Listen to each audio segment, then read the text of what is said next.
Yo, what up, fam? It's your boy Savage in the house, dropping some hella free nugs this month. You better be swallowing this stuff up because no one is giving this away. Nobody. I paid tons and tons of money to learn all these strategies, right? So this video is about lease options. Right now in this market, prices, as you know, are way inflated, super high. Down here in Florida, I think it's 21.5% up from normal, right? From last year, which is insane. So there's a high possibility the market is going to correct anytime, any day. It's already starting down here, slightly. But lease option, great place to buy right now. Everybody, all these sellers are cocky right now. They're like, oh, my house is worth $500,000 when really it's only worth $350, but they want $500 or $250 and the house is really only worth $200, whatever. Or maybe it's only worth $190. So that's okay. Lease options are a great tool. The main part of the lease option that is to your benefit is that it's an option, okay? You have the option to purchase. So the seller is fully committed to the deal. They have to sell for the price that you agree on. You get to decide in 3, 5 years, 2 years, whatever, whether or not you want to refinance or pay it off, refinance it, cash it out, whatever. That's up to you. So you can renegotiate at that point if you want to. But anyway, let's get into it. A lease option is nothing more than a lease with a purchase contract at the end, which is optional. So how are you going to get into a lease option? Let's say the seller wants $250. All right. Let's say normally the house is worth $200. Right now it's worth $250. That's okay. And it doesn't need any repairs. I'd be happy to pay you the $250. But I need to rent it for 3 years or 5 years, and then we'll pay it off. Usually it's 3, but I try to get 5. And so you put down your first and last month. Let's say the rent's $1,000. You put down, and let's say it will rent for $1,500. Especially right now, rent's jacked up too because there's no inventory. People are living in motels and stuff. It's crazy. So you're like, yeah, I'm happy to give you the $250. We're gonna rent it for 3 months and then pay $250. You give them the first and the last month, which is a typical rental deal, right? Rental property. You give them like $2,000. You pay $1,000 a month. It's livable. You don't need to do any repairs. Maybe you go in and paint, a couple $100. And do it yourself, whatever. Save you a bunch of money. You don't always have to hire somebody to do little shit like that. And then you put a tenant in there, a regular tenant, and they give you first and last month off of $1,500, so you made $1,000 right there. I do first, last, and security, so you could make $2,000 right there. And then you making $500 a month, renting for $1,500. That's a great strategy.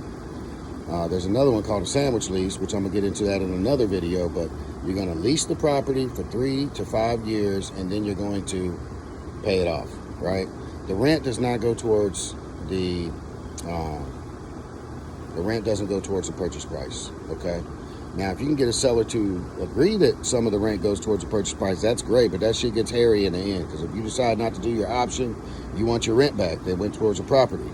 So we just do no rent credits. It just makes everything way simpler. And if you go to court talking about they want their rent credits back because they're not going to buy the property, you got a whole big ball of shit in your hands. So first and last month, just like a rental, pay the rent every month, throw somebody else in there, get the first, last month in security deposit, and make them pay more. Even if it's $200 a month, it don't matter.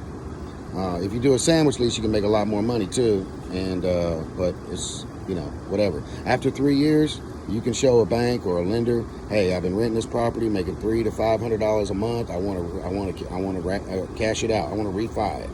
And a lot of times, you can buy these houses full retail, or maybe you get 15% equity. That's all good. If it needs repairs, you want to deduct those repairs from the purchase price. Now, the market's super inflated right now. Let's say in 3 years, let's say you get the house for $250. In 3 years, it's only really worth $200 like it was originally, right? The market corrected. That's okay. You have an option, okay? You can back out and say, we changed our mind. Thanks for letting us rent it. Or you can extend it for the same price. Or you can renegotiate, okay? A lot of times, I'll just renegotiate at that point. And if they're not down with that, then you can just walk. It's all good. Or you can extend it for another 2 years, whatever. Lease options are a great tactic right now. It's my #1 tactic. Wholesaling, as you know, is real tough right now because of people have this inflated sense of value, which is perfectly normal. You can still get some wholesale deals, but they're slimmer than they used to be. You might get 20%, which is tough. The damn flippers ain't gonna make that much money, so it's tougher. But seller finance is a good one right now. You can also, but you're gonna, on a seller finance, if you do the full retail price, you're committed to that. You have to pay that or you're defaulted. So that's why lease options are such a great tactic right now. You get to make money, and you don't have to really be responsible. If the seller is a little iffy on the lease option, say, you know what, because they still have to pay the taxes and insurance. They still own the house, but you control the asset, right? That's the difference. You control it, and they still own it for temporarily. So you can make the seller feel a little bit better if you're like, hey, I'll tell you what, also, if there's any repairs or maintenance that's $500 or less, we'll take care of it. If let's say the furnace takes a dump and you need a new furnace, or it's going to cost $1,000 to fix the furnace, we'll pitch in $500 and the seller do the rest. Roof goes bad, we'll throw it. It's kind of like an insurance policy. We'll pay the deductible, and you get your insurance company or whatever to replace the furnace or to replace the roof or whatever, right? So make sure you mention the insurance to the seller, like, hey, we're basically what we're doing is paying your deductible on anything big, and your insurance company will pay for it. So most people's deductible is $500. If it's $1,000, they got to come out of pocket $500 too, whatever. But that's that's a pretty sweet deal for a landlord, that you're going to pay all the maintenance. Let's say a toilet breaks, $200. That's on you. You know what I mean? So let's say the oven burns out, right? You can get an oven for $500 or less. So that's the type of stuff that you're going to take care of as a tenant buyer. And then in the end, if they won't come down on the price, or maybe in the end you got it for $250, maybe in the end now it's worth $280. Buy that joint. Now you got $30,000 worth of equity. Okay, there's all kinds of cool things you can do with lease options. It's my #1 strategy. I highly recommend it. If you don't know how it works after watching this video, then you really don't want to know, because it's real simple. You lease it, and then you have an option to purchase later. In the meantime, you control the property. You can do what you want with it. You can refinance, you can rehab it, you can rent it, you can do a sandwich lease. Like, there's a lot of stuff you can do.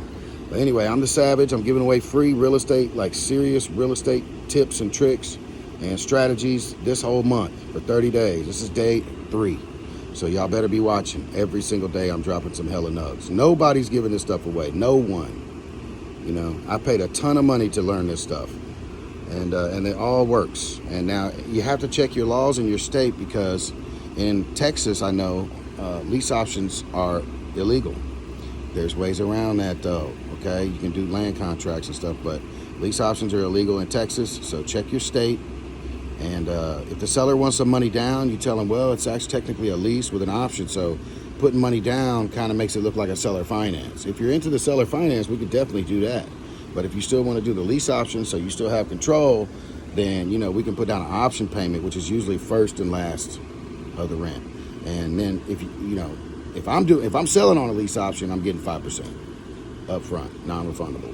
But the trick is to get in it for as little as possible and make money every single month for 3 to 5 years, and then decide whether or not you're going to keep it. All right, y'all. And there's a lot of other strategies you can do in between there, and I'm going to get into those in another video. But lease options, the way to go right now. All right, Savage Investor everywhere, TikTok, IG, Facebook. I got a Facebook group. Jump in there. Have access to all the stuff that I put out. And YouTube also, the Savage Investor. I'm dropping free stuff, man. Y'all got to eat this up. Adios.